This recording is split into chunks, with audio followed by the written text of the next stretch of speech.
Bonjour, je suis Frédéric Serrière et dans cette vidéo je voulais vous parler des chiffres qui circulent sur la Silver Economy. Je suis donc Frédéric Serrière, je suis conseiller en stratégie sur le marché des seniors et la Silver Economy depuis pratiquement 20 ans. Alors dans cette vidéo, je vais vous parler des chiffres qui circulent pour quantifier ou pour expliquer l'ampleur qu'aura ou qu'aurait la Silver Economy. Notamment ce chiffre de 300 000 emplois qui seraient créés par la Silver Economy, ou encore les chiffres estimés à 100 milliards d'euros pour estimer le périmètre de la Silver Economy, ou encore le chiffre qui circule à l'heure actuelle qui explique que 56% des seniors s'intéressent ou seraient intéressés par aller en résidence senior. Alors à mon avis, ces chiffres sont soit faux, soit erronés, soit sortis de leur contexte, comme beaucoup d'autres chiffres que vous pouvez entendre sur la Silver Economy, dans des débats, dans des conférences ou lire dans des études, dans des écrits. À mon avis, il faut être prudent parce que ces chiffres sont à la fois vrais et à la fois faux en fonction du contexte et du périmètre qui a servi pour définir ces chiffres. Par exemple, le chiffre de 300 000 emplois qui seraient créés avec la Silver Economy, à noter que l'on parle d'emplois et pas de postes. Donc effectivement, la plupart de ces 300 000 emplois ne sont pas de création de postes, mais sont simplement le renouvellement des emplois de personnes qui partent à la retraite, et notamment dans les services à la personne. Donc effectivement, si l'on regarde à nouveau ce chiffre de 300 000 emplois, on peut estimer qu'il peut nous induire en erreur. Ce n'est pas 300 000 postes qui sont créés, c'est 300 000 emplois qui peuvent être créés, ce n'est pas vraiment prouvé pour le moment, d'ici à 2020 sur la Silver Economy, mais c'est essentiellement dû au départ à la retraite de personnes qui travaillent dans les services à la personne, donc un secteur d'emploi qui déjà propose beaucoup d'emplois. Concernant le chiffre d'environ 100 milliards d'euros pour estimer l'ampleur de la Silver Economy, là aussi nous avions dès 2013, je l'explique dans d'autres vidéos, expliqué que l'ampleur du marché senior, le volume potentiel du marché senior était d'environ 90 milliards d'euros.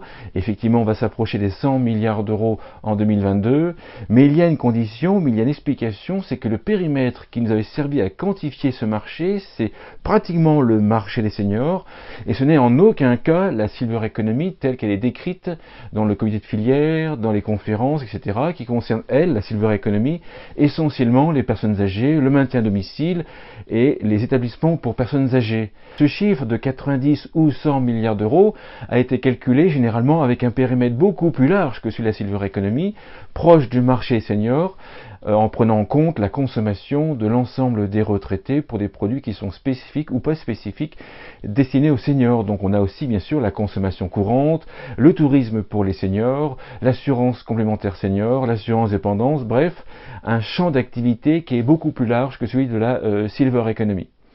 L'autre chiffre de 56% des seniors qui se disent intéressés par les résidences seniors, il est aussi à prendre avec des pincettes et à bien recadrer.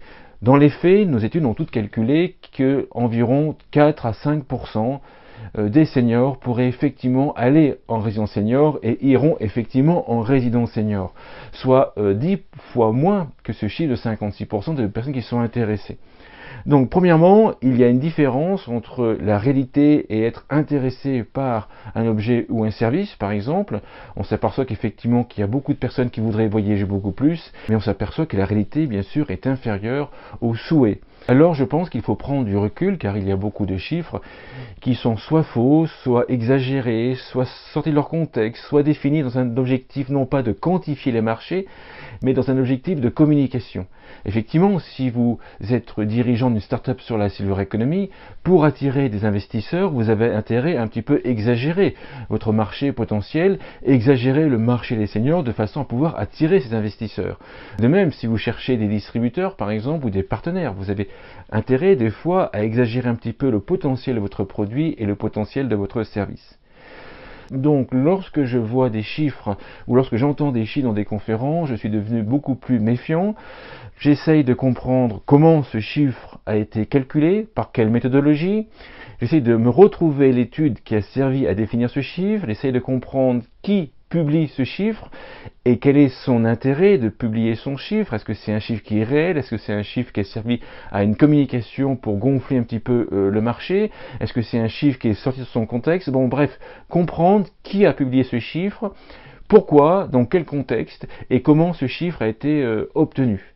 Ensuite, une fois que j'ai quelques précisions concernant ces différents critères, j'essaye de trouver d'autres études sur la même question, sur le même sujet, de façon à pouvoir comparer les différents chiffres, de façon à pouvoir faire une sorte de méta-étude ou de méta-statistique entre différentes statistiques sur le même sujet, de façon à pouvoir m'approcher de la réalité et avoir un chiffre qui correspond beaucoup plus à la réalité de votre produit ou de votre service, ou du marché de la silver economy et du marché des seniors. Bien sûr, cette méthode qui consiste à prendre du recul sur les chiffres qui sont publiés, à pouvoir croiser les chiffres de différentes sources, n'est pas applicable qu'à la silver economy et au marché des seniors, mais dans un secteur d'activité où l'euphorie est encore très présente sur la silver economy, avec un nombre de plus en plus important de conférences et d'études sur la silver economy, nous sommes quelque part à l'heure actuelle dans une sorte de bulle, et prendre des chiffres pour argent comptant est source de difficulté à mon sens et peut vous emmener directement dans le mur.